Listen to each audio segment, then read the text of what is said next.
नमस्कार, आप देख रहे हैं स्वतंत्र स्तंभ न्यूज़। सच्चाई देश की गलियों से। आइए डालते हैं नज़र आज की ताज़ा खबर पर।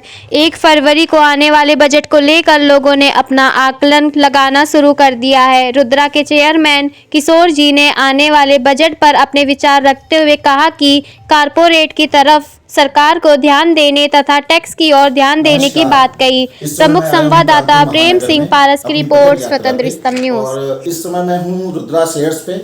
हमारे साथ रुद्रा शेयर के अनुभवी लोग हैं, मैं बात करता हूँ इनसे। सर नमस्कार। नमस्कार। स्वतंत्र स्तंभ न्यूज में आपका स्वागत है। अपना परिचय दीजिए। मैं किशोर वकील, रुद्रा का चेयरमैन एंड डायरेक्टर। इस मार्केट में मैं पिछले 40 सालों से हूँ। पहले यूपी स्टॉक एक्सचेंज में था, उसके बाद ये Rudra shares and stock broker हम लोगों ने मिलकर बनाई है। हमारे पार्टनर है सुनील बंसल जी, जो मैनेजिंग डायरेक्टर है। 40 साल का अनुभव हमारे वकील सर को।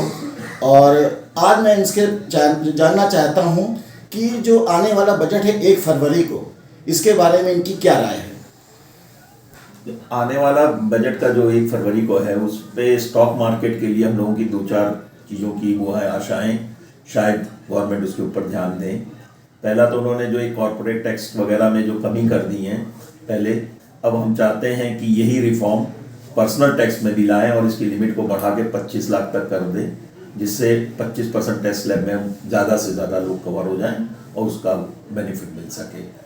दूसरा है कि इन्होंने पिछले बजट में शॉर्ट टर्म गेन और कैपिटल गेन बढ़ा दिया था, तो ये कैपिटल मार्केट के लिए एक नेगेटिव पॉइंट था, जिसको सुधार करने की आवश्यकता, और उसको पुनः जो पहले था वो दे दें। और साथ में डिविडेंड की इनकम जो है वो एक्चुअल में डबल टैक्सेशन हो रहा है, तो उसको डिविडेंड की इनकम को उनको एग्जेम्प्ट जैसे पहले शुरू से था उसी तरह देना चाहिए। क्योंकि कॉर्पोरेट टैक्स में भी वो लोग कॉर्पोरेट से कंपनी से भी लेते हैं, उसके बाद जब इंडिविजुअल हैंड पे आता है तो फिर टैक्स लगा देते हैं। तो ये 2-3 चीज़ें हैं जो मेजर रिफॉर्म की आवश्यकता है। अगर इस पर कुछ ध्यान दे सरकार तो ज़्यादा अच्छा चलेगा। दूसरा FFI और FDI पे हम लोग ज़्यादा डिपेंडेंट है, तो हमको किस तरह से एक्सपोर्ट को प्रोत्साहन देके उस चीज़ को बढ़ावा देना चाहिए, जिससे हमारा रुपया और मजबूत हो सके और हम अपने ऊपर वो मैन्युफैक्चरिंग और उसके ऊपर ज़्यादा ध्यान दे सकें। यही मेरे छोटे से विचार हैं कैपिटल मार्केट से संबंधित। हमारे वकील साहब के विचार तो आपने सुने, लेकिन मैं चाहता हूं कि ये जो आजकल इन्वेस्टर हैं उनको भी कुछ संदेश दे देंगे। इन्वेस्टर्स को तो मेरा संदेश ये है कि ज़्यादा से ज़्यादा जो अनुभवी इन्वेस्टर हैं, खुद को अपने आप को समझते हैं, वो तो ठीक है, डायरेक्ट कैपिटल मार्केट में इन्वेस्ट कर सकते हैं। अदरवाइज म्यूचुअल फंड और भी तमाम तरह के ऐसे सोर्सेज हैं जिसके द्वारा SIP वगैरह बना के लगाएं, तो जिससे उनका रुपया सुरक्षित रहे। और हमेशा व्यू लॉन्ग टर्म रखें, शॉर्ट टर्म में नहीं कमा सकते हैं, वो शॉर्ट टर्म हेज फंड और उन लोगों के लिए, बड़े बड़े लोगों के लिए हैं। तो छोटे इन्वेस्टर को ही FNO वगैरह से दूर रहने की मेरी व्यक्तिगत सलाह है, क्योंकि हमेशा वो रुपया उसमें खोएंगे। लॉन्ग टर्म इन्वेस्टमेंट करेंगे तो एक अच्छा रिटर्न आएगा।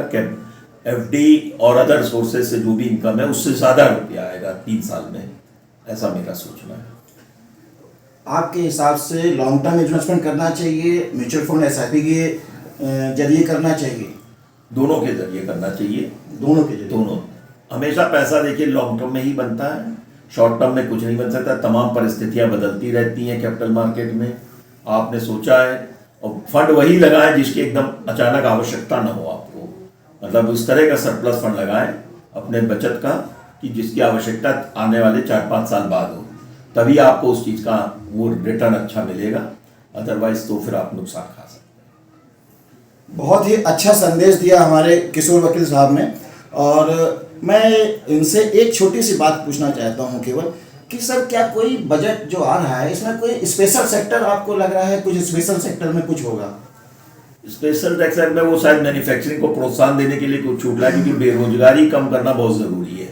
उसके ऊपर गवर्नमेंट को ध्यान देना चाहिए। अगर बेरोजगारी कम करने के लिए करेंगे तो इंफ्रास्ट्रक्चर वगैरह सारी चीज़ों में उनका निवेश बढ़ेगा, तभी ये काम हो पाएंगे, ऐसा मेरा सोचना है। तो इंफ्रास्ट्रक्चर को मेन सरकार अगर देती है तो बेरोजगारी भी दूर होगी। चलिए, बहुत बहुत धन्यवाद वकील सर आपका। धन्यवाद साहब आपका।